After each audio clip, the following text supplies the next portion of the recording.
Hello guys, welcome to the class. तो कैसे हैं भाई? बढ़िया ही चल रहा होगा सब। करंट एक्टिविटी पढ़ रहे हैं। हम लगभग लास्ट टॉपिक्स में आ गए हैं। तो आज ये लगभग लास्ट टॉपिक है। इसके बाद एक दो लेक्चर और आएंगे, वो बेसिकली सीबीएसई के लिए ज़रूरी होंगे, बोर्ड्स एग्जाम्स के लिए। जेई मेंस के लिए ये आज का लास्ट टॉपिक है। तो इसके बाद तुम्हारी एक्सरसाइजेज भी सारी कंप्लीट हो सकती हैं। अगर तुम करो तो एक्सरसाइज के सारे सवाल तुम कर पाओगे। तो अभी अपना पहला कंसेप्ट है मीटर ब्रिज। मीटर ब्रिज एक प्रैक्टिकल है, जो अगर हम लैब्स में जाएंगे, स्कूल खोलेंगे तो लैब में ये प्रैक्टिकल होता है और इसमें जेई मेंस पे भी सवाल वो पूछता है। मीटर ब्रिज प्रैक्टिकल है। ये किसके लिए यूज होता है? To find unknown resistance. कोई रेजिस्टेंस अपने को दे रखी है, वायर दे रखी है, उसकी रेजिस्टेंस अपने को कैलकुलेट करनी हो तो इसको हम यूज करते हैं। इसमें कंसेप्ट क्या लगता है? कंसेप्ट इसमें लगता है व्हीटस्टोन ब्रिज वाला। व्हीटस्टोन ब्रिज वाला R1 R2 R3 R4, R1 bye R2 R3 bye R4 अगर होता है तो बीच वाली में करंट नहीं चलता। तो कंसेप्ट वो लगता है। तो इसको देखना ये कैसे बनाते हैं हम मीटर ब्रिज। इसमें हमने क्या किया, पहले यहाँ पे एक बैटरी ले ली, इसके आगे एक ऐसे रियोस्टेट सा बना देते हैं। रियोस्टेट क्या होता है? रियोस्टेट एक ऐसा इंस्ट्रूमेंट होता है जिसकी रेजिस्टेंस वेरिएबल होती है। मतलब उस पर ऐसे ना वायरिंग से जुड़ी होती है, ऐसे वायरिंग से जुड़ी है बहुत सारी। और उसमें एक यहाँ पे एक ऐसे मूव करने की एक चीज़ होती है जिसको हम ऐसे मूव कर सकते हैं। तो एक वायर यहाँ जुड़ी है और दूसरी वायर को हम मूव कर सकते हैं आगे की तरफ, आगे की तरफ। तो हम इसको आगे लेके जाते हैं तो इसमें वायर बढ़ जाती है। वायर जैसे बढ़ जाती है तो रेजिस्टेंस इसकी बढ़ जाती है। तो ये अपना है रियोस्टेट। इसको हम उसमें देखेंगे, लैब्स में ही देख सकते हैं, वैसे तो नहीं दिखेगा। तो यहाँ पे एक रियोस्टेट लगा दिया। रियोस्टेट का सिंबल कुछ ऐसे होता है, ठीक है। देखो मतलब ये रेजिस्टेंस तो है, बट इसमें रेजिस्टेंस में जो दूसरा एंड है उसको हम चेंज कर सकते हैं, मूव कर सकते हैं। तो इसकी रेजिस्टेंस जो है वो वेरिएबल है। हम कितनी भी रेजिस्टेंस इसमें सेट कर सकते हैं। मतलब एक लिमिट तो होती है, कुछ लिमिट हम सेट कर सकते हैं, मिनिमम टू मैक्सिमम। तो यहाँ पे लगाया और उसके बाद इसको हमने ऐसे करके दो ऐसे रेजिस्टेंस से जोड़ दिया। एक रेजिस्टेंस हमने ले लिया जिसकी वैल्यू अपने को पता है, आर नोन, इसकी वैल्यू पता है। और इसके सामने एक आगे रेजिस्टेंस लगा दिया जिसकी वैल्यू अपने को नहीं पता, रेजिस्टेंस अननोन। और इसके नीचे एक वायर जोड़ दी, सिंपल एक वायर, मतलब थिन वायर है, ये रेजिस्टेंस वाली वायर है। अच्छा, अब यहाँ पे ना एक बात ध्यान रखनी है, जहाँ पे भी रेजिस्टेंस है वहाँ तो पतली वायर होती है, और जहाँ पे रेजिस्टेंस नहीं है, सर्किट हम बनाते हैं तो उसमें ऐसी वायर होती है ना, जैसे मैं बोलता हूँ कि यहाँ पे रेजिस्टेंस नहीं है, बट अगर पतली सी वायर होगी तो रेजिस्टेंस होगी ही। तो यहाँ पे पतली वायर नहीं होती, वहाँ पे हम मेटल की एक स्ट्रिप यूज करते हैं, इतनी थिक सी, ठीक है, इतनी थिन सी, मतलब वैसे थिन एंड इतनी लेंथ उसकी। तो यहाँ पे हम मेटल स्ट्रिप यूज करेंगे, कहाँ से कहाँ तक? जहाँ पर भी रेजिस्टेंसेज नहीं है। तो देखो इसकी इंटर रेजिस्टेंस कुछ आर हो सकती है वो तो। इसके बाद यहाँ पे हमने मेटल स्ट्रिप लगा दी यहाँ से यहाँ तक। उसके बाद रियोस्टेट, और रियोस्टेट के जस्ट बाद फिर से मेटल स्ट्रिप, यहां से यहां तक मेटल स्ट्रिप। इन रेजिस्टेंस के बीच में भी मेटल स्ट्रिप ही, और यहां से भी मेटल स्ट्रिप ही चल रही है, यहां तक, यहां तक। तो मेटल स्ट्रिप का मतलब क्या है कि भाई रेजिस्टेंस जीरो है। असली में रेजिस्टेंस जीरो करने के लिए अपने को सर्किट में मेटल स्ट्रिप ही लगानी पड़ेगी। और ये क्या है? थिन वायर, जिसकी कुछ रेजिस्टेंस है, थिन वायर। ये लगभग अपनी ना 1 मीटर ही होती है, 1 मीटर ही होती है। अगर कहीं बुक में लिखा हुआ है कि 2 मीटर की वायर ली है या 3 मीटर की, तो उसको ऐसे चेंज कर लेंगे, नहीं तो हम 1 मीटर की वायर ही रखेंगे यहाँ पे। तो अब देखो यहाँ पे क्या हो रहा है। यहाँ पे क्या होगा कि ये जो बैटरी है, बैटरी का ईएमएफ लेट से ई, आर इसकी रेजिस्टेंस, यहाँ से करंट चलेगा, करंट इस सर्किट में भी जाएगा, 2 रेजिस्टेंसेज हैं, और इस सर्किट में भी जाएगा, ठीक है। यहाँ पे क्या है? एक ही रेजिस्टेंस है। अच्छा, अब यहाँ पे जो ये जो वायर है, इस वायर की लेंथ एक बार 1 मीटर होती है, वैसे इसकी लेंथ अपन एल लिख लेते हैं एक बार के लिए। एल से हम इसको ड्राइव करेंगे सिंपली, बाद में हम इसको सॉल्व कर लेंगे। अब इसमें और क्या करते हैं, हम इस पॉइंट से एक वायर लेके आते हैं, यहाँ पे गैल्वेनोमीटर लगाते हैं। गैल्वेनोमीटर क्या करता है? छोटे से छोटे करंट को भी डिटेक्ट करता है। मतलब इससे हम ना basically detection of current use करते हैं इसको, यहाँ पे डिटेक्ट करने के लिए, यहाँ पे मेजरमेंट के लिए यूज नहीं करते। तो गैल्वेनोमीटर क्या करता है? स्मॉल करंट को भी मेजर कर लेता है, बट अगर जीरो करंट होगा तो वो नहीं लेगा। जीरो करंट होगा तो उसकी सुई नहीं हिलेगी। और उसके बाद यहाँ पे हम ऐसे एक इंस्ट्रूमेंट सा होता है, इसके बाद इसको हम बोलते हैं जोकी। ये जो इंस्ट्रूमेंट अभी मैं बना रहा हूँ ये कुछ नहीं है, ये वायर आई और यहाँ पे एक लोहे की ऐसे स्टिक सी होती है, स्टिक के आगे से मेटल की होती है। और हम क्या करते हैं, फिर हम देखो क्या करते हैं कि इस जोकी को इस वायर पे ऐसे स्लाइड करते हैं, इस वायर पे ऐसे हम स्लाइड करते हैं। और क्या होता है कि किसी एक पॉइंट पे आके, लेट से यहाँ पे x डिस्टेंस पे आके गैल्वेनोमीटर में करंट की रीडिंग हो जाती है 0। गैल्वेनोमीटर में करंट की रीडिंग हो जाती है 0। तो अपनी जो x है ये अपने को रीडिंग मिलती है, x ही रीडिंग मिलती है, x की वैल्यू ही मिलती है अपने को व्हीटस्टोन ब्रिज वाले एक्सपेरिमेंट से। फिर x से हम अननोन रेजिस्टेंस या नोन रेजिस्टेंस को कैलकुलेट कर सकते हैं। बात क्लियर है? अच्छा, स्टैंडर्ड आप ऐसे भी रख सकते हैं, यहाँ पे नोन अननोन उल्टा भी कर सकते हो, वो कोई दिक्कत नहीं है, वो तुम देख लेना, डायग्राम में दिया मिलेगा अपने वो सब कुछ। तो अब देखो भाई यहाँ पे क्या हुआ, अगर मैं नीचे वाले सिंपल इस चीज को देखूं, इस चीज को अगर देखूं तो क्या हो रहा है, एक पॉइंट है, इससे R नोन चला, यहाँ पे R अननोन जुड़ा, फिर R अननोन जुड़ा, और नीचे एक वायर है पूरी की पूरी। अब बट वायर में यहाँ पे हमने जोकी पे जोड़ दिया, मान लो यहाँ पे करंट की रीडिंग 0 आ गई, तो अब इस वायर को भी हम 2 वायर कंसीडर कर सकते हैं। तो ये वायर भी क्या है, ये x लेंथ की वायर है, इसको RX बोल दिया, और दूसरी लेंथ कितनी बची, L-X, दूसरी लेंथ L-X। तो ये वायर भी रेजिस्टेंस है, ये वायर भी रेजिस्टेंस है, और बीच में जुड़ा हुआ है यहाँ पे गैल्वेनोमीटर। एंड गैल्वेनोमीटर क्या दिखा रहा है, गैल्वेनोमीटर करंट की रीडिंग कितनी दिखा रहा है, 0। तो गैल्वेनोमीटर में करंट 0 कब होगा, ये तो व्हीटस्टोन बन गया भाई, यहाँ से करंट आया, यहाँ से करंट चला गया, ऊपर से करंट अलग गया, नीचे से करंट अलग गया, बीच में कुछ भी इनका आपस में लेन देन नहीं हुआ।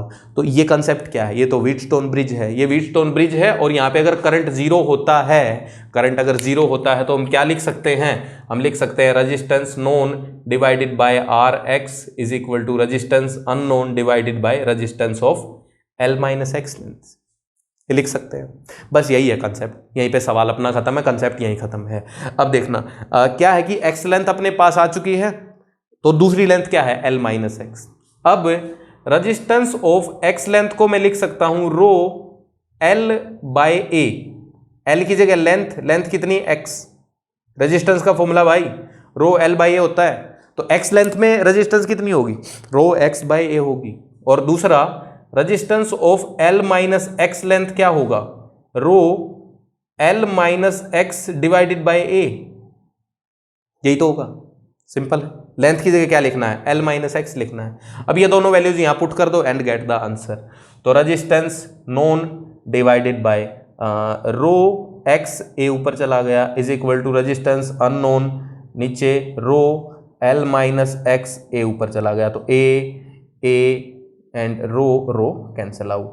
यहां से अपने पास क्या आ गया, सिंपल सा रेजिस्टेंस नोन डिवाइडेड बाय, उसके नीचे लेंथ आ रही है x, देखना ये RK है और इसके नीचे लेंथ है x, तो सिंपल क्या बन गया, RK बाई x बन गया, इज इक्वल टू R अननोन ओवर L-X बन गया।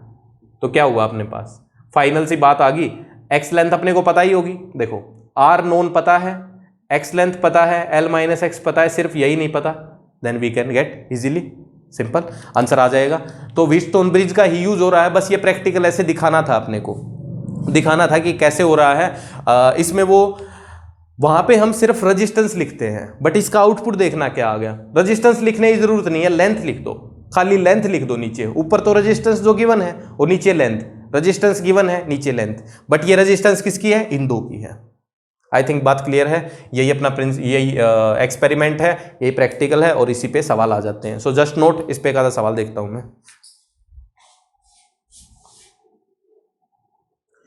Next we can have simple question बने आपसे कर सकते हो वैसे, ठीक है, कोई बड़ी बात नहीं होगी। एक रेजिस्टेंस गिवन है, दूसरी नहीं गिवन है, ये टोटल लेंथ गिवन है, एंड यहाँ पे एक एक्स लेंथ भी गिवन है, ये अपनी क्या है, एक्स, इसको एक्स बोल रहे हैं, मतलब क्वेश्चन में एक्स है ना, इसलिए एक्स लिख दिया।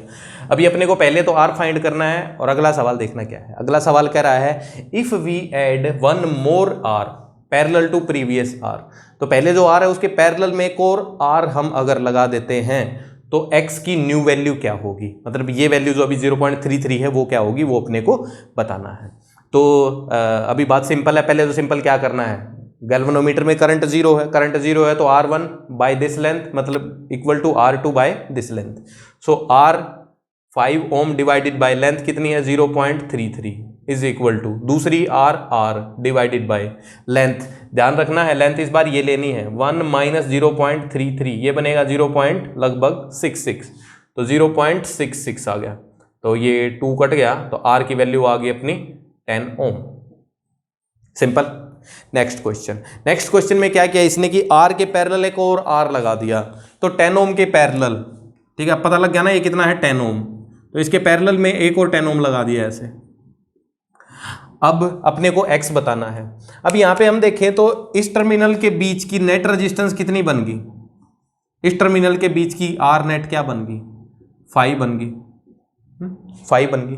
तो अब ये भी रेजिस्टेंस 5 है, ये भी रेजिस्टेंस 5 है, तो नया x चाहिए अपने को, तो उसके लिए क्या लिखोगे 5/x इज इक्वल टू अगली resistance 5 divided by x 1 minus X, just solid 5 से 5 कट गया तो x is equal to 1 minus X, तो x इज इक्वल टू 1/2 मतलब 0.5 मीटर।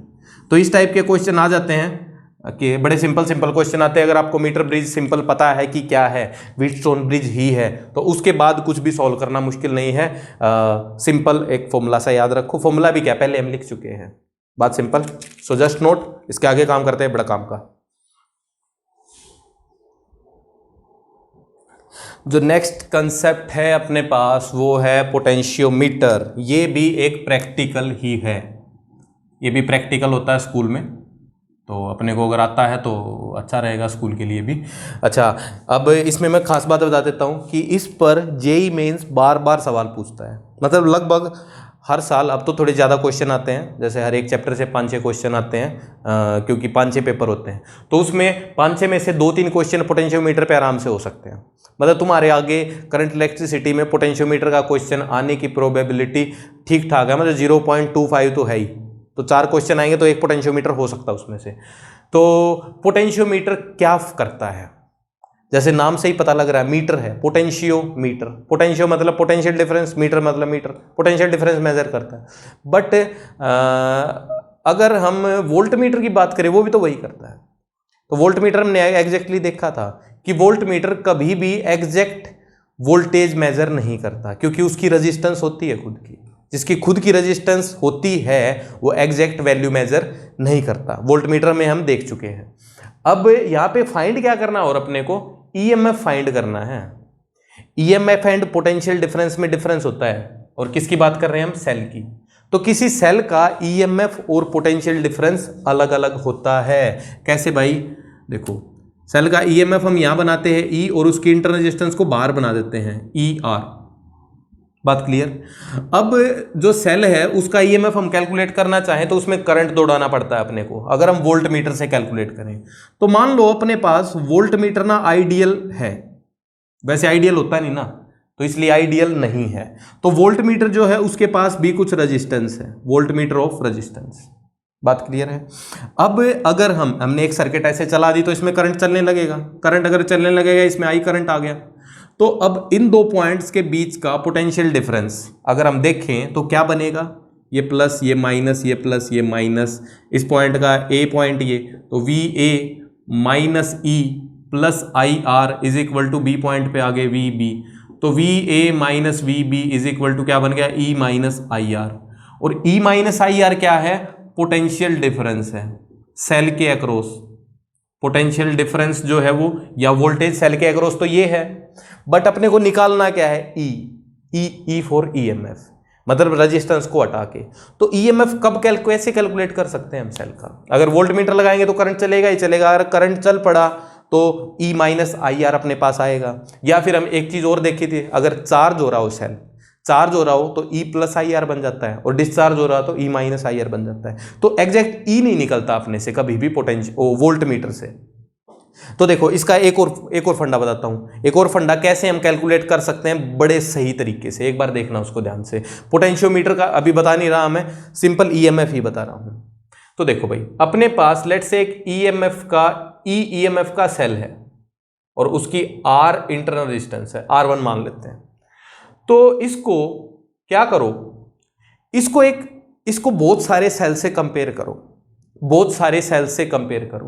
तो अगर सेल जो हम यहां पे E2 रखेंगे, E2 हम रखेंगे, जो अगर E2 का EMF बड़ा हुआ E1 से, अगर E2 EMF बड़ा हुआ E1 से, तो क्या होगा कि ये सेल इस तरफ चार्ज छोड़ना चाह रहा है, ये सेल इस तरफ छोड़ना चाह रहा है। भारी कौन है? E2, तो E2 छोड़ पाएगा, करंट ऐसे चलेगा। और अगर E2 लेस देन हुआ E1 से, तो क्या होगा? तो करंट ऐसे चलेगा, मतलब E1 भारी है तो करंट ऐसे चलेगा। बट अगर E1 और E2 इक्वल हो, E1 और E2 इक्वल हो, E1 is equal to E2 हो, देखो इन दोनों केस में क्या हुआ, इन दोनों केस में तो करंट चल पड़ा। अगर करंट चल पड़ा तो वैल्यू अगर कैलकुलेट भी करेंगे तो E माइनस आई आर ही आएगी, E माइनस आई आर ही आएगी या E प्लस आई आर आएगी, जो कि गलत है, E नहीं आएगी। अगर दोनों सेल इक्वल EMF के हों तो देखना एक बार, R1 रेजिस्टेंस, दूसरा सेल सेम ही अपने को मिल गया। हमने क्या किया कि बहुत सारे सेल थे अपने पास, बहुत सारे सेल थे, रीडिंग्स के साथ थे, तो कुछ सेल को हमने लगाया, इस तरफ करंट चला तो अपने को पता लग गया कि ये भारी है, ये सेल भारी है। फिर हम उससे कम करते आए, कम करते आए, और जैसे ही हम उससे सबसे कम पे पहुंचे, जैसे ही हम यहां पहुंचे तो करंट उल्टा चलने लग गया। बट अगर इक्वल होगा तो क्या होगा? इक्वल अगर हो जाएगा तो ये भी EMF ही, ये भी EMF ही, तो अब यहां पे कोई भी करंट नहीं चलेगा। कैलकुलेट भी करके देख सकते हैं। ऐसे मान लो करंट चला, I करंट चला, तो क्या लिखेंगे? ये प्लस माइनस, ये plus minus, plus minus, minus plus, so plus E minus IR2 plus sorry ये प्लस है और अगला भी प्लस ही है, plus IR1 minus E is equal to 0। E से E कट गया, I क्या आ गया? 0 आ गया। तो अब क्या करो कि सेल को कम करते आओ, कम करते आओ, कम करते आओ, तो एक टाइम पे क्या आ जाए, अगर यहां पे करंट की वैल्यू 0 आ जाए, तो करंट की वैल्यू 0 आ जाए तो इस सेल का जो EMF था वही इस सेल का EMF है। तो अननोन सेल का EMF हम ऐसे भी कैलकुलेट कर सकते हैं। कैसे? कि दो इक्वल सेल को अगर भिड़ जाए, तो इक्वल सेल भिड़ जाए तो उनमें करंट नहीं चलेगा, तो भी कैलकुलेट हो सकता है, EMF E ही होगा। बट ये क्या है, इसमें तो बहुत सारे सेल उठा के देखने पड़ेंगे अपने को, तो ये फंडा बहुत लंबा है, बहुत लंबा प्रोसेस है, तो इससे हम कभी भी काम नहीं करेंगे। ये सिर्फ यही बताने के लिए था करंट 0 हो सकता है, दो सेल अगर ऑपोजिट लगा दो तो करंट 0 हो सकता है। ठीक है, तो भाई अपने को अब क्या चाहिए कि अगर सेल के अंदर करंट ना चले तो EMF की वैल्यू एग्जैक्टली आ सकती है। तो इसके लिए फिर से एक स्ट्रक्चर बना रखा है, इस स्ट्रक्चर को अपने को याद रखना है। स्ट्रक्चर देखो क्या है, यहां पे हमने एक E2 EMF का सेल लिया जिसकी रेजिस्टेंस है R1। इसके बाद यहाँ पे रियोस्टेट भी लगा सकते हैं, नहीं भी लगाओ कोई बात नहीं है, वो प्रैक्टिकल में लगा देते हैं ज़्यादातर, बट हम जब क्वेश्चन आता है JEE मेंस में तो नहीं लगा होता। अच्छा, यहाँ से यहाँ तक ये मेटल स्ट्रिप है, ये वाली, और यहाँ पे भी आगे मेटल स्ट्रिप है, ये वाली, और हमने यहाँ पे एक वायर जोड़ दी फिर से, ये 1 मीटर की वायर है, ये 1 मीटर की वायर है, यूनिफॉर्म वायर है, एक जैसी थिकनेस की है। और यहाँ पे फिर आगे नीचे ऐसे लेके आए इसको, यहाँ पे हमने एक सेल जोड़ा जिसका EMF E है और उसकी इंटर रेजिस्टेंस R है, और इसको फिर से हमने यहाँ पे जॉकी का यूज़ किया, एक तो गैल्वेनोमीटर का यूज किया और यहाँ पे आगे जॉकी लगाई, और जॉकी को हमने यहाँ पे घुमा के देखा और एक ऐसी पोजीशन आ जाएगी, यहाँ पे X लेंथ पे एक ऐसी पोजीशन आ जाएगी जब इसमें गैल्वेनोमीटर में करंट हो जाएगा 0, गैल्वेनोमीटर में करंट हो जाएगा 0, एक ऐसी पोजीशन आ जाएगी। अब इसके लिए ना कुछ स्पेशल कंडीशंस हैं, कुछ स्पेशल कंडीशंस हैं। यहाँ पे पक्का से जो E2 सेल है उसका EMF बड़ा होना चाहिए E से, E मतलब जो अपने को फाइंड करना है, टू फाइंड, ये EMF फाइंड करना है, E2 अपने को पता होगा, तो हम उसी सेल का EMF पता कर पाएंगे जो E2 वाले से छोटा होगा। E2 वाले से अगर बड़ा होगा तो उसका EMF हम इससे कैलकुलेट नहीं कर पाएंगे। तो अपने को अंदाजा होना चाहिए कि 10 से 15 वोल्ट का है तो यहाँ पे 20 वोल्ट रख दो, ठीक है, या 15 से 20 है तो यहाँ पे 30 वोल्ट रख दो, तो उससे ज़्यादा रखना ही पड़ेगा अपने को, तभी हम कैलकुलेट कर पाएंगे। तो अब देखो यहाँ पे ना करंट 0 हुआ है इस सर्किट में, तो बड़ा इंटरेस्टिंग सा काम हुआ है। तो एक बार स्ट्रिप को अच्छे से सुंदर सा बना देता हूँ मैं, बाकी तो जो टेंशन नहीं। अब देखो भाई, यहाँ पे जो आउटपुट है प्रैक्टिकल का, जो आउटपुट जो रीडिंग बोलते हैं, रीडिंग अपनी एक्स है। इसके नीचे ऐसे स्केल रखा होता है, ये जो वायर है ना इसके नीचे ऐसे स्केल रखा होता है पूरा, जिसमें अपनी रीडिंग्स होती हैं। यहाँ पे जैसे 0.5 मीटर, ठीक है, यहाँ 0.25 मीटर, यहाँ पे 0.75 मीटर, ऐसे सारी रीडिंग्स होती हैं। तो जहाँ पे भी जोकी आएगी उसके नीचे एक रीडिंग आएगी, तो रीडिंग की वैल्यू आ जाएगी। तो प्रैक्टिकल का जो आउटपुट है या प्रैक्टिकल की जो रीडिंग है, प्रैक्टिकल की स्पेलिंग में मिस्टेक कर देता हूँ तो उसमें बुरा नहीं मानना, उसके नंबर नहीं कटते ठीक है। प्रैक्टिकल की रीडिंग अपनी क्या है, एक्स है जो आउटपुट आई है, और जो पुरानी लेंथ है अपनी वो लगभग 1 मीटर की ही होती है। अगर वही सेम बात अगर अपने को दे रखी है कोई लेंथ तो हम 1 मीटर नहीं अज्यूम करेंगे, वही लेंथ अज्यूम करेंगे, नहीं तो 1 मीटर ही अज्यूम करेंगे। अब देखना है यहाँ पे क्या हो रहा है। अब गैल्वेनोमीटर में करंट हमने जीरो किया है। पहली बात तो ये देखो, एक बार गैल्वेनोमीटर में करंट जीरो कर दिया, मतलब क्या है कि इस वायर में, जो ये वायर है, इस वायर में करंट जीरो, तो इस वायर में यहाँ पे करंट जीरो, तो यहाँ पे भी करंट जीरो ही आएगा। नहीं करंट तभी तो आगे नहीं जाएगा, आएगा नहीं करंट तभी तो आगे नहीं जाएगा। तो इस वायर में करंट ही नहीं आ रहा। जिस वायर में सेल लगा है उसमें करंट नहीं आ रहा, मतलब इसकी जो इंटरनल रेजिस्टेंस है उसमें से करंट पास नहीं कर रहा। तो ये तो कुछ कुछ फेवरेबल काम हो रहा है। आई की वैल्यू जीरो हो गई है, आई की वैल्यू जीरो होगी तो ई माइनस आई आर लिखो या ई प्लस आई आर, ई आएगा ओनली, क्योंकि आई तो उड़ जाएगा, है ना, आई आर दोनों उड़ जाएंगे। तो यहाँ पे काम की बात यही थी कि करंट को हमने क्या कर दिया, जीरो कर दिया, सेल के अंदर करंट को जीरो कर दिया। अब देखो यहाँ पे इसको सोल्व कैसे करना, सोल्व करना बड़ा सिंपल है। देखो भाई, यहां से लेट से I1 करंट आया अपने पास, इस बैटरी से I1 करंट चला, I1 करंट इस वायर के थ्रू पास हुआ, I1 करंट ऐसे ऐसे ऐसे से पास होता होता यहाँ पे I1 चला गया, और यहाँ पे करंट जीरो गया, तो नीचे की तरफ करंट कितना गया, जीरो। करंट कितना गया, जीरो। अब देखो हम करंट जीरो वाला केस एक बार कर चुके हैं। अगर दो सेल हो अपने पास और दोनों का IMF सेम हो, ऑपोजिट में लगा दो तो करंट जीरो हो जाएगा। तो यहाँ पे भी वैसा ही केस हो रहा है, कुछ कुछ यहाँ पे भी सेम सा ही केस हो रहा है। अब यहाँ पे देखो क्या हो रहा है, अपने को कैलकुलेशंस करनी है अभी एक बार, तो कैलकुलेशन करने की बात करते हैं पहले। यहाँ पर एक जो फंडा लगेगा, एक जो फंडा लगेगा अपना, वो एक पोटेंशियल ग्रेडियंट है, उसको मैं एक बार अलग से पहले बता देता हूं। पोटेंशियल ग्रेडियंट देखो क्या होता है, ग्रेडियंट का मतलब होता है गिरना, गिरना, ठीक है। तो पोटेंशियल ग्रेडियंट होता है delta we by delta x. मतलब जैसे एक वायर है अपने पास, सिंपल एक वायर है, इस वायर में ऐसे करंट भाग रहा है और इस वायर की कुछ रेजिस्टेंस भी है, पूरी वायर की रेजिस्टेंस है कुछ ना कुछ। तो इस पॉइंट पे पोटेंशियल लेट से VA है एंड इस पॉइंट पे पोटेंशियल VB है, और ये लेंथ है डेल्टा एक्स, ये लेंथ है डेल्टा एक्स। तो क्या हम VA माइनस VB कैलकुलेट कर सकते हैं? हाँ बिल्कुल कर सकते हैं। देखना एक बार ध्यान से, इस पॉइंट का पोटेंशियल VA, करंट आगे जा रहा है, करंट आगे जा रहा है, तो VA पोटेंशियल जो है वो हाई है एंड VB पोटेंशियल लो है। सो VA पोटेंशियल हाई है एंड VB पोटेंशियल लो है। डिफरेंस क्या होगा, VA माइनस VB, डिफरेंस क्या बनेगा, I into resistance in delta x length, simple यही बनेगा। VA माइनस VB क्या होगा, I इंटू R, क्योंकि इसी वायर का तो रेजिस्टेंस लिखेंगे। अब वायर का ही रेजिस्टेंस होता है, जितनी लंबी वायर उतना रेजिस्टेंस ज्यादा, जितनी छोटी वायर उतना रेजिस्टेंस कम। तो इस वायर का यही पार्ट उठाया हमने, तो डेल्टा V मतलब VA माइनस VB मतलब डेल्टा V लिख दिया इसको।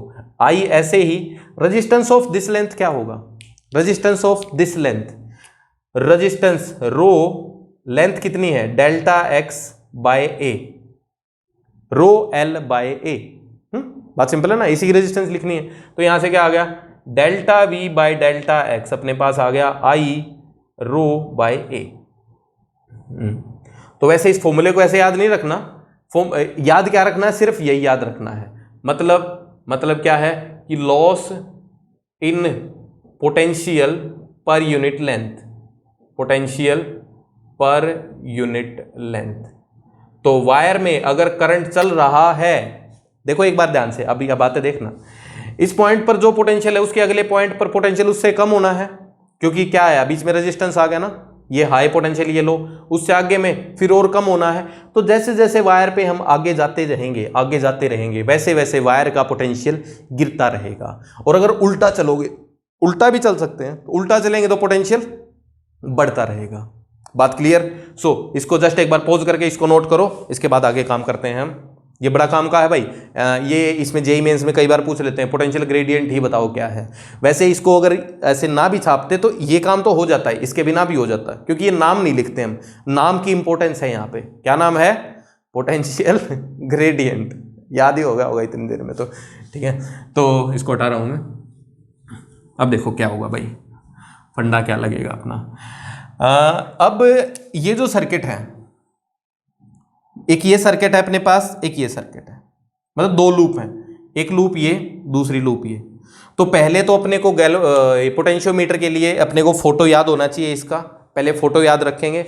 उसके बाद यहाँ पे दो लूप हैं, दोनों लूप्स में अपने को किरचॉफ लॉ लगाना है एंड दैट्स इट, और कुछ भी नहीं करना, सिर्फ किरचॉफ लॉ लगाना है दो लूप्स में, बाकी कुछ भी नहीं करना। एंड जेईई मेंस में जो सवाल आते हैं खासकर वो इसी के आते हैं, सिर्फ अप्लाई वहां पे करना होता है अपने को किरचॉफ लॉ। पोटेंशियोमीटर के फॉर्मूले अप्लाई नहीं करने होते कभी भी, जो भी फॉर्मूले निकल के आएंगे वो अप्लाई नहीं करने होते अपने को सिर्फ किरचॉफ लॉ ही अप्लाई करना होता है, और इसकी डेरिवेशन में वही अप्लाई होना है।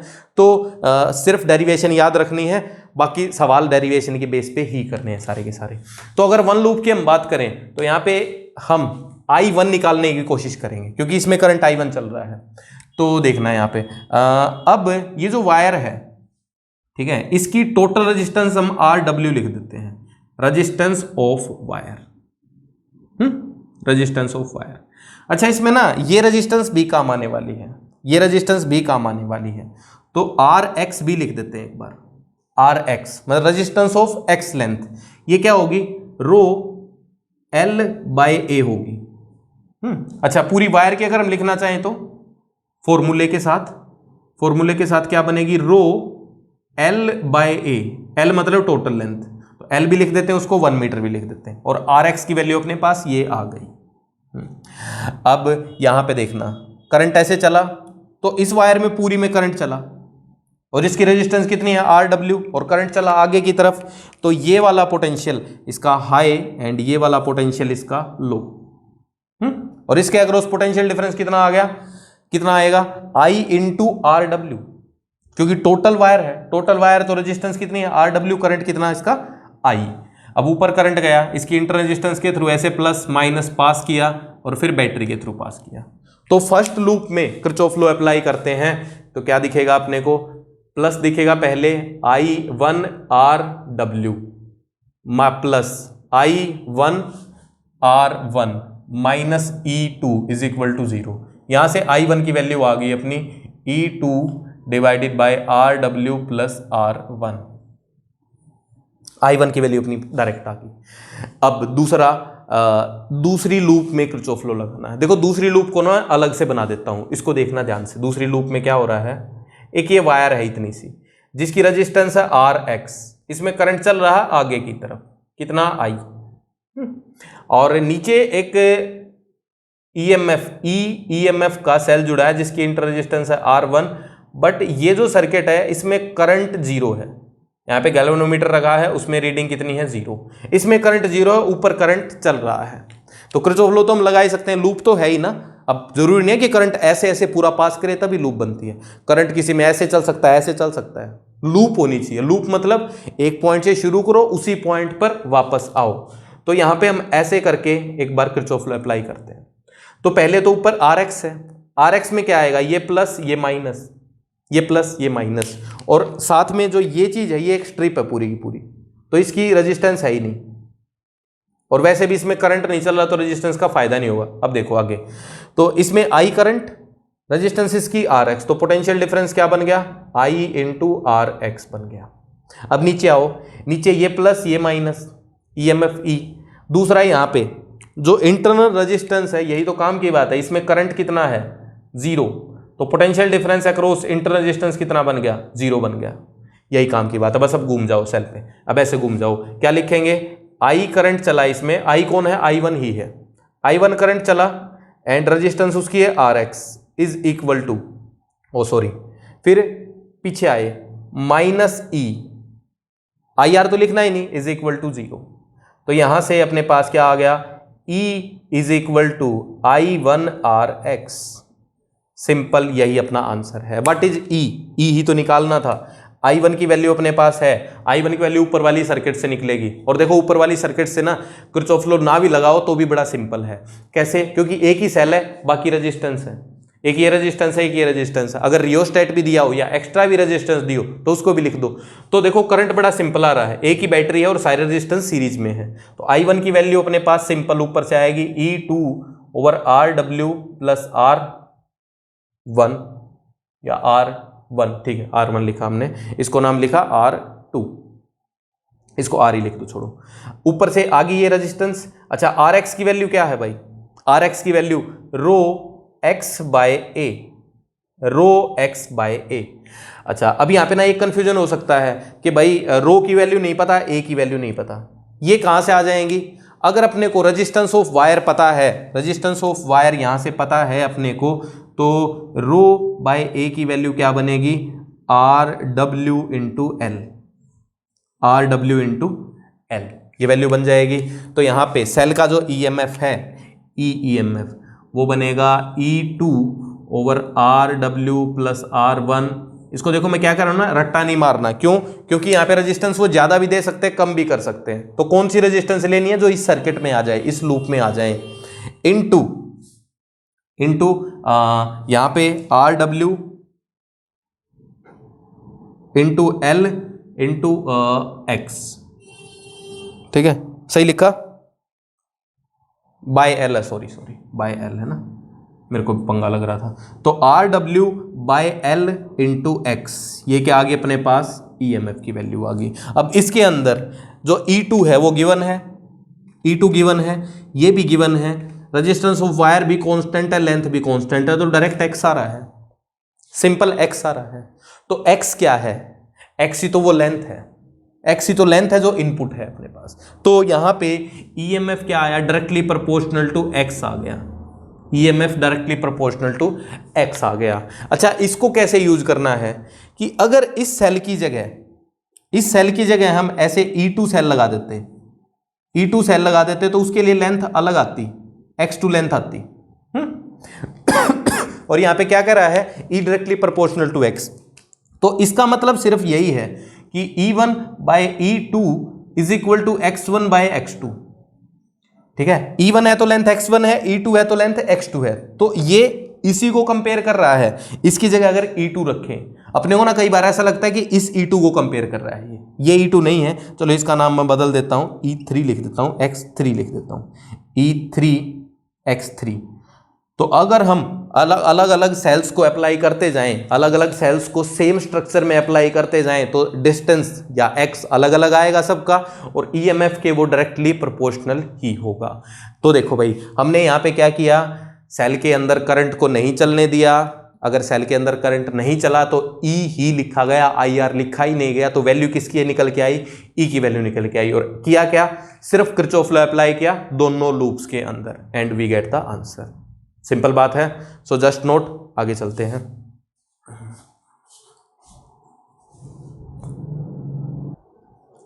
देखो भाई एक चीज हम कह रहे थे कि ये जो ये E2 है ये E1 है, E2 बड़ा ही होना चाहिए E1 से, हम तभी सॉल्व कर सकते हैं, तभी हम कैलकुलेट कर सकते हैं। तो इसको मैं दो तरीके से बताता हूं। पहले हम सिंपल फॉर्मूले पे चलते हैं। तो E अपना क्या आया है? E देखो, E2 ऊपर है RW एंड नीचे है RW plus R and divided by L into X, divided by L into X। तो सबसे पहले E2 की मैक्सिमम वैल्यू से सोचनी है अपने को, सॉरी E1 की मैक्सिमम वैल्यू सोचनी है। E1 E2 से छोटा ही होगा, तो E1 की मैक्सिमम वैल्यू क्या बन सकती है? तो पहले तो अपने पास क्या आया है? E directly proportional to X आया है। तो X जितना भी बड़ा होगा, X जितना बड़ा होगा उतनी E बड़ी होगी। अच्छा X बड़े से बड़ा क्या हो सकता है? X की मैक्सिमम वैल्यू क्या हो सकती है? L हो सकती है। मतलब इस जोकी को हम यहाँ पे ले आए पूरा तो L हो जाएगा। तो X की मैक्सिमम वैल्यू L हो सकती है। सो अगर E मैक्स की बात करें तो E2 RW नीचे RW plus R into L by L, ये तो कट गया। यहां से क्या बचा? ये बचा। अब यहां पर E मैक्स जो है E2 के इक्वल कब हो सकता है? E मैक्स जो है will be equal to E2 if internal resistance of, ये किसकी है R, ये R किसकी है, ऊपर वाले की थी भाई ये, ऑफ E2 इज 0। तो अगर इंटरनल रेजिस्टेंस इस सेल की 0 होगी और L की वैल्यू X रखेंगे, मतलब जो कि बिल्कुल लास्ट में आ गई, तो अपने पास E मैक्स जो है वो E2 के इक्वल होगा, वरना E मैक्स E2 से छोटा ही रहेगा। एल्स जो E मैक्स है वो क्या रहेगा, E2 से छोटा ही रहेगा। ये मैथमेटिकल अपने को पता लगा। अब एक बार प्रैक्टिकल बात करते हैं। प्रैक्टिकल देखना, प्रैक्टिकल बड़ा इंटरेस्टिंग और काम की चीज जाएगी। अब ना जैसे कोई सेल है अपने पास, EMF का सेल है, उसके आगे 2 रेजिस्टेंस हमने लगा रखी है। तो इस रेजिस्टेंस के अक्रॉस लेट से वोल्टेज अक्रॉस R1 VR1 है, इसके अक्रॉस वोल्टेज लिख रहा हूं मैं VR2 है। करंट कैसे चलेगा, ये पॉजिटिव नेगेटिव, तो क्या लिखेंगे हम, VR1 plus VR2 minus E is equal to 0। तो VR1 plus VR2 is equal to E। मतलब क्या है कि अगर 2 रेजिस्टेंस हम लगा दें तो दोनों रेजिस्टेंस का जो सम है पोटेंशियल का, दोनों रेजिस्टेंस के पोटेंशियल का जो सम है वो E के इक्वल बनता है। यहां तक बात क्लियर। अब यहां पर अपने पास एक तो ये रेजिस्टेंस लगी है, एक ये रेजिस्टेंस लगी है पूरी की पूरी। तो इसके अक्रॉस पोटेंशियल डिफरेंस R1 बन गया लेट से, इसके अक्रॉस पोटेंशियल डिफरेंस VRW बन गया, मान लो एक बार। अच्छा, और X की वैल्यू मैक्सिमम के लिए क्या होनी चाहिए, X की वैल्यू L ही होनी चाहिए।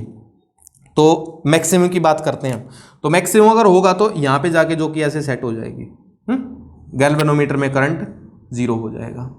तो अगर ऐसा केस हो गया अपने पास, तो अब देखना क्या है, अपने को क्या पता है कि भाई VR1 plus VRW is equal to E है। तो मैं एक बात कह सकता हूं कि VRW वो लेस देन E है हमेशा। अगर ये R 0 हो जाएगा तभी इक्वल होगा, नहीं तो कम ही रहेगा। अब यहां पे आओ, यहां पे अपने को ना 2 चीजें दिख रही हैं, एक ये, दोनों पैरेलल में है, ये वायर और ये पूरी वायर पैरेलल में है। तो इस वायर के अक्रॉस पोटेंशियल डिफरेंस यहां से यहां और इस वायर के अक्रॉस पोटेंशियल डिफरेंस यहां से यहां इक्वल होना चाहिए, दोनों पैरेलल हैं। किरचॉफ लॉ भी लगा सकते हैं, किरचॉफ लॉ से भी सेम ही बात आई थी वैसे, पैरेलल वाला लगाते हैं तो और ज्यादा पता लगता है अपने को। अगर ये दोनों पैरेलल हैं तो EMF इस नीचे पोटेंशियल डिफरेंस कितना है, सिंपल E आया, क्योंकि इसमें तो करंट है नहीं ना। यहां से यहां का पोटेंशियल डिफरेंस अगर लिखोगे तो क्या बनेगा, सिर्फ E बनेगा। तो पोटेंशियल डिफरेंस किसके इक्वल है, पोटेंशियल डिफरेंस ऑफ वायर के इक्वल है।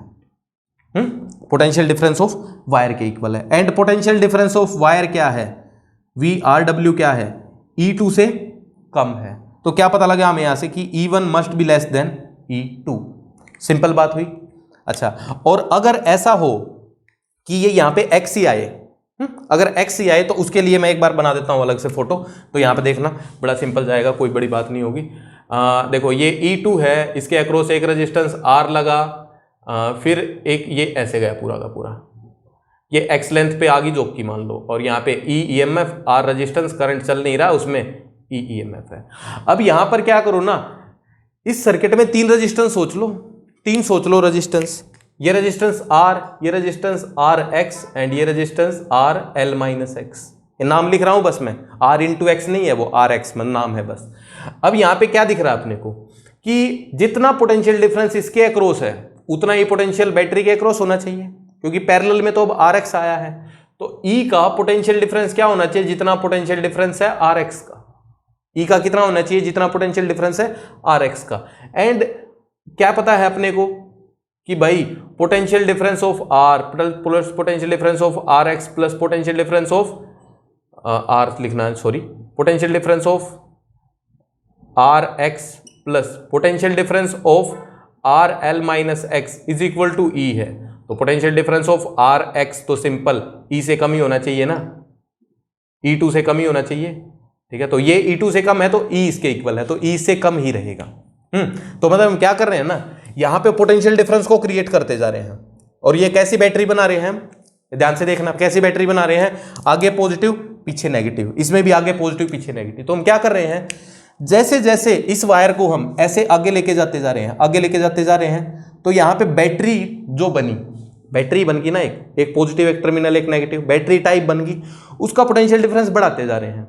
और जब वो पोटेंशियल डिफरेंस इस EMF के इक्वल होता है तो यहाँ पे जोकी में या सॉरी गैल्वेनोमीटर में करंट जीरो हो जाता है, तो पोटेंशियल डिफरेंस सेम होता है। आई थिंक कुछ कुछ कंसेप्ट क्लियर हो गया होगा। अच्छा, यहाँ से जो भी डाउट आया उसको लिख लो, ठीक है, मेरे को भेज दो, और मैं तुम्हें मतलब जब अपनी लाइव क्लास होगी ना, लाइव क्लास में अच्छे से एक्सप्लेन कर पाऊंगा, मतलब क्योंकि तुम रिप्लाई भी कर सकते हो, बोल भी सकते हो, और बाकी लोग भी सुन रहे होते हैं, तो अगर कोई डाउट आया इसमें तो पूछ लो, ठीक है। बाकी ये सिंपल है। अब अगली डेरिवेशन लिखते हैं, नोट करो इसको। So the next concept is same, potentiometer, but इस बार हम पोटेंशियोमीटर से क्या करेंगे, इंटरनल रेजिस्टेंस मेजर करेंगे, सेल की इंटरनल रेजिस्टेंस मेजर करेंगे। इसके पहले सिर्फ हमने ईएमएफ मेजर किया है, इंटर रेजिस्टेंस नहीं करी है। क्यों भाई? क्योंकि आई जीरो कर दिया, तो I R zero into R, वो तो उड़ ही गया, आर आया ही नहीं कहीं। आर क्यों नहीं आया? क्योंकि करंट जीरो कर दिया। अब क्या करना अपने को, आर लेके आना है, आर लेके आना है। तो आर अगर लेके आना है तो उसके अंदर करंट जीरो नहीं हो सकता। करंट जीरो होगा अगर, तो आर आएगा नहीं इक्वेशन में, तो अब करंट जीरो नहीं कर सकते हम। तो देखना इसी फंडे पे, इस फंडे को अगर याद रखोगी भाई उसमें करंट लेके आना है, तो ना इसका डायग्राम भी आराम से याद कर पाओगे। देखो अब डायग्राम में क्या है, उतना डायग्राम तो सेम ही बनाना है। अब मैं मेटल स्ट्रिप नहीं बना रहा मोटी मोटी, वो चलो बना देता हूँ, थोड़ा कोई चक्कर नहीं। यहाँ से यहाँ तक मेटल स्ट्रिप, यहाँ से यहाँ तक मेटल स्ट्रिप, और बाकी चीज़ें सेम है। देखना यहाँ से हम लेके आए, ईएमएफ लगाया, यहाँ पे फिर मेटल स्ट्रिप ले आओ, कोई बात नहीं, इसकी आर रेजिस्टेंस है, और इसको हमने जोकी से जोड़ दिया था ऐसे। अब अगर हम ऐसे करके जोकी से जोड़ेंगे और इसमें करंट को जीरो करेंगे, करंट को जीरो करेंगे, तो अभी तक देखो फोटो सेम है, तो करंट को अगर जीरो कर दिया तो इस रेजिस्टेंस में करंट चलेगा नहीं चलेगा, तो ये कभी भी आएगी नहीं रीडिंग में कभी आएगी नहीं, न्यूमेरिकल में आएगी नहीं कभी। तो क्या करना है, अभी यही निकालना है अपने को आर, और ईएमएफ पता होगा। अभी पहले ईएमएफ हमने कैलकुलेट कर लिया इस तरीके से, अब आर कैलकुलेट करना है। तो अब क्या करना है, एक एक्स्ट्रा रेजिस्टेंस इसके नीचे लगा दो, और जिसकी वैल्यू अपने को पता होगी, एक्स्ट्रा रेजिस्टेंस को लगा दो इसके आगे, और ये पूरा मेटल स्ट्रिप से जोड़ दो, क्योंकि अब यहां पे करंट चलेगा। ये मेटल स्ट्रिप, ठीक है, और यहां से यहां तक भी मेटल स्ट्रिप आ रही है, और यहां से यहां तक भी जा रही है। आर रेजिस्टेंस हमने जोड़ दिया, क्योंकि हम इसमें अब करंट चलाना चाहते हैं। अब ना मैं तुम्हें एक सिंपल सा एक सवाल कराता हूं, पहले सवाल देखना ध्यान से क्या है, कि भाई अभी ऐसे है, एक सर्किट ऐसे है, और एक सर्किट, अब इन दो सर्किट को अगर हम ऐसे जोड़ देते हैं, दो सर्किट ऐसे बनाई अलग अलग, दो लूप अलग अलग बनाई हमने, इनको ऐसे जोड़ दिया, तो इसमें अब करंट आएगा या नहीं आएगा? इस वायर में अब करंट नहीं आएगा, इस वायर में करंट नहीं चल सकता। देखो क्यों नहीं चल सकता, इस बैटरी से मान लो I1 करंट चला, यहां तक I1 पहुंचा, अब मान लो यहां पे कुछ I2 करंट चला गया, तो यहां पे कितना जाएगा, I1 माइनस I2, तो बैटरी में कितना करंट आया, I1 माइनस I2। ये तो गलत हो गया, बैटरी जितना करंट छोड़ रही है उससे कम करंट आ रहा है, तो ये गलत हो गया। अगर करंट I2 इस तरफ आ जाए तो I1 प्लस I2 हो जाएगा, तो मतलब क्या है इसका, फिर भी ज्यादा हो जाएगा, फिर भी अलाउड नहीं है। तो करंट इसमें I ही चल रहा है, I ही इसमें अगर रखना है, तो यहां पे इस लूप में इस वायर में करंट हमेशा ही जीरो रहेगा। अब ऐसा ही कंसेप्ट यहां लगेगा, चीज सिंपल सी है। सो देखो उसको भी, ये जो सवाल है मैंने ड्रॉ किया, ये तुम देख लेना, तुम्हारी किताब में मिलेगा, जेईई मेंस प्रीवियस ईयर में भी पूछा गया है ये सवाल, बाकी किताब में पक्का है ये। अब यहाँ पे बाकी सारे अपने को पता है, E2 R, ये रेजिस्टेंस ऑफ वायर 1 मीटर की लेंथ लेनी है, और अब की बार ये अपनी X रीडिंग आई, ठीक है, इसको हम ना नल पॉइंट भी बोल देते हैं, जो ये पॉइंट आया है इसको नल पॉइंट भी बोल देते हैं। अब ना पुराने वाला X नहीं है ये, मतलब अगर सेल जोड़ते हम खाली नीचे ये नहीं जोड़ते तो ये X आता, बट जब रेजिस्टेंस इस पे जोड़ दिया तो ये X अब अलग हो गया है, नया X है ये, ठीक है, सेल वाला X नहीं है, अब अलग से X आया है। अब जो कि को हम ऐसे मूव करेंगे X को देखेंगे। अब यहाँ पे देखो, यहाँ पे अपने पास लूप दिख रही है तीन लूप है, 1 2 3।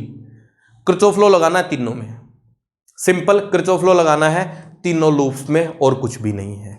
किरचॉफ लॉ लगाएंगे अपना आंसर आ जाएगा। अगर डायग्राम अपने को याद है, डायग्राम याद कैसे रखना है, पिछला डायग्राम याद है यहाँ तक, अब इसमें एक और रेजिस्टेंस जोड़नी पड़ी। क्यों जोड़नी पड़ी? क्योंकि इस वायर में करंट चलाना था। सिंपल। अब देखना क्या बनेगा। यहाँ पे क्या कह रहा है कि गैल्वेनोमीटर में करंट जीरो जा रहा है, तो यहां से करंट जीरो आ रहा है। तो यहां से अगर करंट जीरो आ रहा है तो यहां से भी करंट जीरो ही आएगा, करंट जीरो ही आएगा। क्योंकि अभी हमने देखो जो डायग्राम बनाया था उसमें तो चलो ऐसे था, एक ही वायर थी। अब अगर ऐसे अगर दो वायर हो जाए, दो वायर अगर हो जाए और मैं बोलूं कि इसमें करंट जीरो है, तो दूसरी वायर में करंट भी जीरो ही होगा। क्योंकि इसमें करंट जीरो है मान लो, तो इसको एक बार हटा दो, ये है ही नहीं। ये अगर नहीं है तो वायर एक ही बची ना, एक ही बची। तो इसमें करंट अगर चला गया तो बैटरीज में करंट चेंज हो जाएगा, इनकमिंग एंड आउटगोइंग। तो यहां पे देखो सेम फंडा है। ये दो लूप सोचो, ये दो लूप अलग अलग, इसमें करंट जीरो, तो इसको एक बार हटा दो, करंट ही नहीं चल रहा है इसमें, क्योंकि ये तो गैल्वेनोमीटर अपने को बता रहा है। तो इसमें अगर करंट नहीं चल रहा तो यहां से भी करंट पास नहीं हो सकता, क्योंकि बैटरी जितना करंट छोड़ेगी, जैसे यहां से आई बैटरी ने छोड़ा, I1 यहां से नीचे आ गया, तो वापस कितना आएगा, I प्लस I1 हो जाएगा। ये तो गलत हो गया, बात सिंपल हुई। तो अब वही कंसेप्ट लगा है, इसको एक बार गैल्वेनोमीटर लगा के रखते हैं अपन। तो पता क्या लगा अपने को इस कंसेप्ट से कि यहां पे करंट जीरो जाएगा, क्योंकि यहां करंट जीरो है इसलिए। अब ऊपर वाली सर्किट में लेट से करंट चला I1, पूरी में I1 ही चलेगा ना, क्योंकि नीचे तो आ नहीं रहा। और नीचे वाली में करंट चला I2, इसमें ही चलेगा क्योंकि और कहीं तो जा नहीं रहा। दोनों में किरचॉफ लॉ लगा दो। किरचॉफ लॉ लगाएंगे ऊपर वाली में, और इसको बिना किरचॉफ लॉ भी लिख सकते हो वैसे सीधा, क्योंकि ऊपर वाली में एक ही बैटरी है और बाकी रेजिस्टेंस है सारे, नीचे वाली में एक बैटरी है बाकी रेजिस्टेंस है सारे। तो सिंपल भी कर सकते हैं हम, E divided by R net से। तो मैं चलो पूरा करता हूं एक बार। करंट I1 ऐसे चला, ये पॉजिटिव टर्मिनल, ये नेगेटिव टर्मिनल, तो I1 into resistance of wire plus, इसमें करंट ऐसे ऐसे, so plus I1 into resistance minus E2 is equal to 0। तो I1 की value E2 by R wire plus R, I1 आ गया डायरेक्ट। सिंपल भैया है ना, battery divided by R net, battery divided by R net. दूसरा I2 के लिए काम करते हैं। I2 यहाँ पे चला इस सर्किट में, ये पॉजिटिव ये नेगेटिव, ये पॉजिटिव ये नेगेटिव, ये नेगेटिव ये पॉजिटिव। तो क्या लिखा जाएगा, लिखा जाएगा भाई I2 इंटू R, नीचे वाला लिखा मैंने, plus I2 into small r। Resistance internal अलग अलग कर देते हैं, इसको R1 इसको R2 नाम दे देते हैं। ये R1 है, ये R1, ये R2। R2 अपने को फाइंड करना है। And minus E is equal to 0। तो यहां पे I2 की वैल्यू आ गई E divided by R plus R। Simple, मतलब डायरेक्ट भी लिख सकते थे।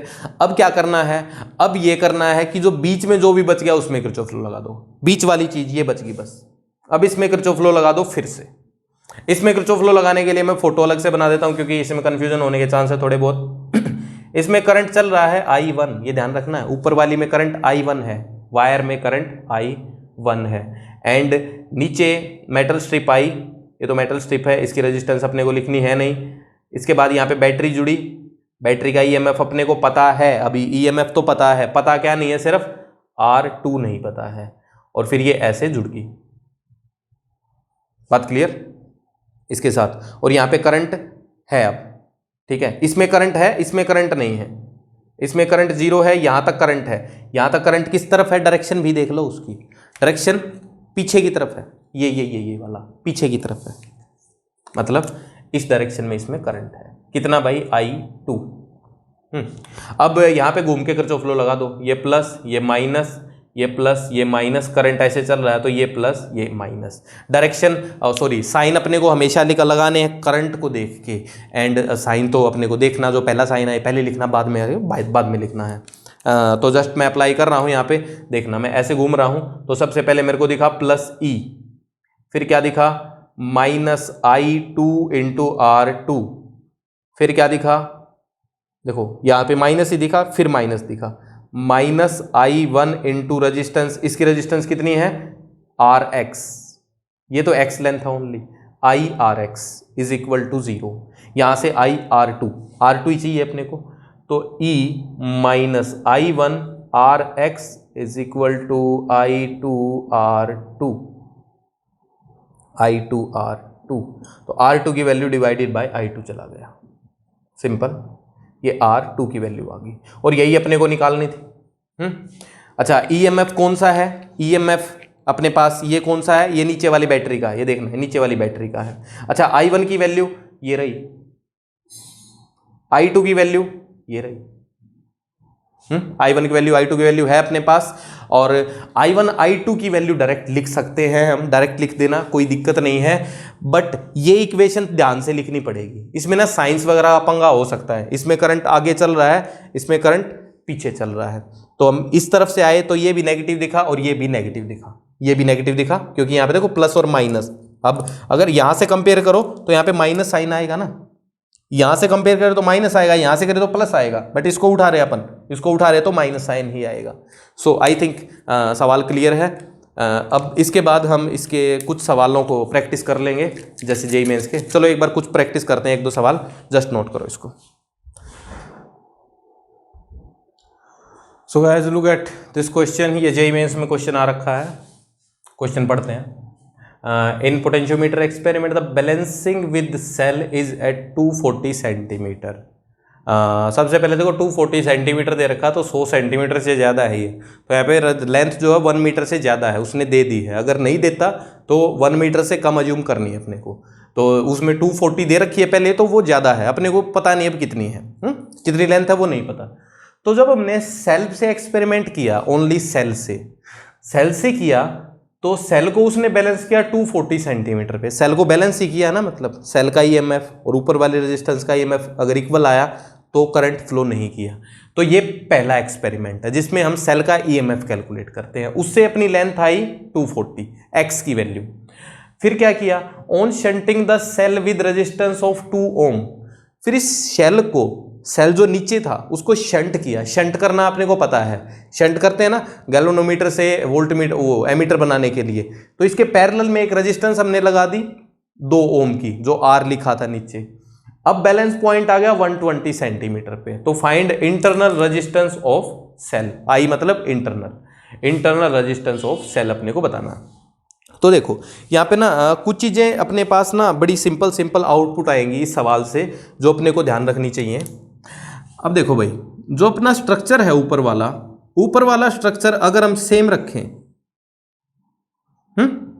रखें और नीचे एक बार सेल लगाएं और एक बार सेल के साथ यहाँ पे रेजिस्टेंस भी लगाएं, तो जब हमने खाली सेल लगाया तो ऊपर वाली सर्किट में करंट की वैल्यू क्या लिखी हमने, E2 नाम दे दो इसको, ये R और ये RW, क्या लिखी, E2 divided by R plus RW, ये लिखी। और जब हमने ये लगा दी यहाँ पे इंटरनल रेजिस्टेंस के पैरेलल में एक और रेजिस्टेंस हमने अगर लगा दी, तब करंट की वैल्यू क्या लिखी, तब भी सेम ही लिखी, तब भी सेम ही आई ना करंट की वैल्यू, तो क्योंकि हमने इस सर्किट से, ऊपर वाली सर्किट से करंट लिया ही नहीं। ये रेजिस्टेंस तो लगाई बट यहाँ पे करंट 0 रखा। पहले भी करंट 0 था, यहाँ करंट 0 था, मतलब यहाँ से नहीं आ रहा। अब भी यहाँ करंट 0, मतलब यहाँ से नहीं आ रहा। तो इस करंट को हमने लिया ही नहीं नीचे की तरफ, अगर R लगाया तो भी। तो क्या पता लगा अपने को कि भाई जो करंट है in resistance of wire RW is same for both experiments. दोनों एक्सपेरिमेंट में सेम ही आएगा। इसी बात को इसने यूज किया है, बस इसी बात को अब इसने यूज किया है। तो इस बात को यूज किया। अब देखो यहां से क्या निकालेंगे अपन, क्या निकल सकता है अपने पास। ये जो वायर है इसमें अब करंट I में ले लो, I ही करंट आएगा, I ले लो। तो अब ना सिंपल एक वायर बना लो, पता नहीं कितनी लेंथ की है, इसमें करंट है I जो कि कांस्टेंट है। इसके ऊपर वाला फोटो बनाऊंगा नहीं मैं। नीचे अभी जब हमने सेल लगाया, सिंपल EMF का सेल लगाया, R रेजिस्टेंस का लगाया, तो ये यहाँ पे जो टच किया वो 240 पे किया R रेजिस्टेंस, और इसमें करंट कितना था, 0। गैल्वेनोमीटर में करंट 0। तो क्या लिख सकते हैं अपन यहाँ पे, क्या लिख सकते हैं कि भाई ये दोनों पैरेलल हैं, ये दोनों पैरेलल है, या किरचॉफ लॉ भी लगा सकते हैं। किरचॉफ लॉ लगाए या पैरेलल सीरीज से लिखो, एक ही बात होती है, मतलब पैरेलल से लिखो। तो पैरेलल है तो ऊपर वाले का पोटेंशियल डिफरेंस कितना लिख सकते हैं, I करंट है and resistance of 240 centimetre length is equal to, नीचे EMF सिर्फ E है, E ये वैल्यू आ गई अपने पास।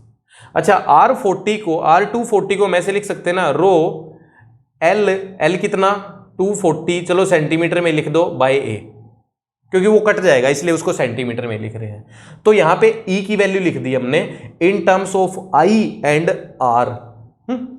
अब क्या किया, वायर यही है, वायर में करंट I ही चल रहा है, इसके पैरेलल में एक सेल लगाया जिसकी रेजिस्टेंस अपने को नहीं पता थी, और अब शंट भी कर दी, शंट भी कर दिया कितने से 2 ओम से। इसका रेजिस्टेंस R है, इसका EMF E है, और अब ये जो लेंथ बनी, ये लेंथ जो बनी, ये बनी 120, ये 120 बनी। अब यहां से हम क्या लिख सकते हैं, पहले तो इसमें करंट लिखने की कोशिश करते हैं अपन, इसमें करंट लिखते हैं। इसका करंट का नाम अपना I2 था, तो I2 की वैल्यू, अब I2 देखो इसी में घूमता जा रहा है, क्या लिख सकते हैं अपन direct, E divided by R+2, ये I2 लिख दिया। अब क्या है फंडा कि भाई ये पोटेंशियल डिफरेंस और ये पोटेंशियल डिफरेंस सेम होना चाहिए। अब इसमें मैं डायरेक्ट पैरेलल नहीं लगाऊंगा, किरचॉफ लॉ लगा दूंगा, क्योंकि प्लस माइनस का पंगा आ सकता है, ठीक है। बट अगर तुम लिखना चाहो डायरेक्ट लिख सकते हो, जैसे इस पॉइंट का कितना, फिर इसका कितना, फिर इसका कितना, लिख सकते हो नीचे भी, ठीक है, कोई दिक्कत नहीं होगी। बट मैं किरचॉफ लॉ ही लगा देता हूँ, यहाँ से ऐसे घूमना चाहता हूँ मैं, ठीक है, मेरी मर्जी में तो घूमूंगा। अब यहाँ पे साइन हम लगाएं तो ये प्लस ये माइनस, क्योंकि करंट आगे ही चल रहा है, इसमें करंट सिंपल है, आई करंट है, जो पहले आई हमने अज्यूम कर दिया, इसमें I2 है, करंट पीछे चला, ये प्लस ये माइनस, ये माइनस ये प्लस, इसमें आगे चला, ये प्लस ये माइनस, सब सिंपल लिख दिया। तो अब यहाँ पे अप्लाई यही करना है सिर्फ अपने को, ऐसे यहाँ लिखने की कोई फायदा नहीं ज़्यादा, ठीक है, ये तो डायरेक्ट कर दिया। यहाँ लिखना है तो इस पॉइंट से शुरू करते हैं, इस पॉइंट से शुरू क्या क्या आया, प्लस E माइनस करंट कितना I2 इंटू रजिस्टेंस इसकी R, फिर लिखा माइनस साइन, करंट कितना I एंड रजिस्टेंस कितनी, resistance of 120 length is equal to 0, simple. अब यहाँ पे E की वैल्यू पुट कर दो, I2 की वैल्यू पुट कर दो, अपने आप से आंसर बन जाएगा। देखो E की वैल्यू अपने पास आ गई, कितनी आई, I into rho into 240 divided by A, ध्यान से देखना वो लिखा है मैंने, प्लस I2 की वैल्यू E, ठीक है, E फिर से है, तो एक बार मैं E ही लिख देता हूं, क्या पता है E कटता है कुछ, ठीक है, E लिखा पहले, माइनस I2 की value E divided by R+2 minus I की वैल्यू I ही है, I की वैल्यू E की टर्म में लिख दो, I की वैल्यू E की टर्म में, E डिवाइडेड बाई R और 240, तो I की value E divided by resistance of 240 and यहाँ लिखना पड़ेगा resistance of 120 is equal to 0। अपने को R चाहिए, E से E उड़ गया हर जगह, तो 1 minus 1/R+2 minus 1 resistance of 240 क्या लिखेंगे, रो 240 बाय A, यहाँ क्या लिखेंगे, रो 120 बाय A, तो rho A cancel is equal to 0 है, तो 1 माइनस 1/R+2 माइनस ये बन गया 1/2 इज इक्वल टू 0। तो बस बन गया अपना आंसर। इसको उस तरफ ले जाओ तो 1/R+2 इज इक्वल टू 1/2। तो यहाँ से रजिस्टेंस क्या आ गया, रजिस्टेंस तो 0 आ गया, 1 माइनस 1/2 रजिस्टेंस कितना आ गया 0। सो जस्ट एक बार देखो कैलकुलेशन, मैं भी देखता हूँ कुछ गलत ना हो। थोड़ी सी कैलकुलेशन मिस्टेक, देखो यहाँ पे R भूल गया मैं, I2 के साथ R नहीं लिखा हमने, I2 के साथ R लिखेंगे, यहाँ पे R आएगा, फिर यहाँ R आएगा एंड यहाँ R आएगा, तो इसको हम सॉल्व करेंगे तो अपने पास आंसर आएगा 2R is equal to R+2, तो R इज इक्वल टू 2 ओम, तो इंटरनल रेजिस्टेंस अपनी आ गई 2 ओम। तो अब देखो ये सवाल मैं एकदम से कर पाया क्योंकि मेरे को ये अच्छे से क्लियर है, मैंने इसके 15-20 सवाल पहले सॉल्व किए हैं। तो इस लेक्चर के बाद तुम्हारी किताब में पोटेंशियोमीटर के अलग से सवाल हैं, और कोई भी क्वेश्चन है पोटेंशियोमीटर का उसमें पहले ही पोटेंशियोमीटर लिखा मिलेगा, पहली 2-3 पहले 2-3 वर्ड में ही पोटेंशियोमीटर दिख जाएगा तुम्हें। तो पोटेंशियोमीटर के सारे सवाल ही ट्राई करने हैं क्योंकि ये बार बार आता रहता है और काम का कंसेप्ट है। ठीक है, आई थिंक सवाल क्लियर है तुम्हें। और इसके बाद अभी अपना बहुत कम चीज़ें बच गई, छोटी मोटी चीज़ें बच गई थ्योरेटिकल, वो 1-2 लेक्चर में और हो जाएंगी।